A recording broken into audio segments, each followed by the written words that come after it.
पंतप्रधान मोदींसाठी मनसेनं मुंबईमध्ये सभा आयोजित केलेली आहे। हे आश्चर्य असून 2019च्या निवडणुकीमध्ये राज ठाकरेंनी भाजपवर टीका केलेली होती असंही पृथ्वीराज चव्हाण म्हणाले। तर सिंचन घोटाळ्यावरून देवेंद्र फडणवीसांच्या विधानावरूनही पृथ्वीराज चव्हाणांनी टोला लगावलाय। पृथ्वीराज चव्हाण यांच्याशी बातचीत केली आहे आमच्या प्रतिनिधींनी। काँग्रेसचे नेते आणि माजी मुख्यमंत्री पृथ्वीराज चव्हाण आपल्यासोबत आहेत। सर, खरं तर पाचवा टप्प्याची जी आहे ती काही तास दिवस उरलेला आहे, मात्र आज मुंबईत दोन महत्त्वाची सभा आहे। इंडिया आघाडीची आहे आणि दुसरी पंतप्रधान नरेंद्र मोदी सुद्धा आहे। मोदींनी कुठेतरी मुंबईवरती फोकस केला पाहायला मिळतोय। रोड शो नंतर आज सभा होते। नाही, काय आहे की 2019ला नरेंद्र मोदींनी महाराष्ट्रात एकूण 7 सभा घेतल्या होत्या। आता त्यांच्या सभा 20च्या वर गेलेल्या आहेत मला वाटतं, आणि त्यांनी रोड शो केलाय। महाराष्ट्राला त्यांनी महत्त्व दिलंय, चांगली गोष्ट आहे, कारण दुसऱ्या क्रमांकाच्या लोकसभेच्या जागा आपल्याच राज्यात आहेत आणि तिथं त्याला खूप अडचण दिसते म्हणून ते घेत आहेत सभा। त्यामध्ये काहीच अडचण नाही, अगदी 20 काय 50 घेतल्या तरी आमची काही हरकत नाही। पण आश्चर्य असं आहे की ही आजची सभा ही मनसेद्वारे राज ठाकरेंनी आयोजित केलेली, याचं आश्चर्य वाटतं। च्या निवडणुकीमध्ये मोदींच्यावर त्यांनी सडकून टीका केली होती। आता सुषमा अंधारे त्यांना सुपारीबाज म्हणतात, मी काही तसं म्हणत नाही।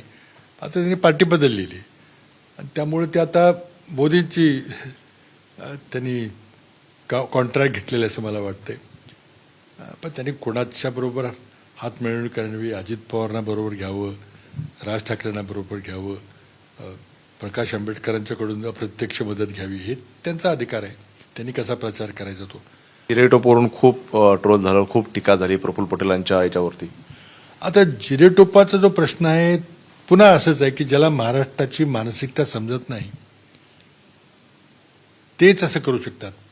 आता कितीही स्पष्टीकरण दिलं तरी एका गुजराती माणसाने दुसऱ्या गुजराती माणसाला अशा प्रकारचा सन्मान करणं ही मराठी मानसिकता तुम्हाला माहिती नाही म्हणून तुम्ही केलं। सिंचन घोटाळ्यावरून देवेंद्र फडणवीस यांनी असं म्हटलं एका मुलाखतीमध्ये की सिंचन घोटाळा झाला त्यावेळेस मी आरोप केले, त्यामध्ये तथ्य होतं, मात्र मंत्री म्हणून त्या विभागाचे मला ते आरोप करावे लागले। आता 12-13 वर्षानंतर चौकशीनंतर त्यांचा रोल नाही असं स्पष्ट झाल्याचं पाहायला मिळते।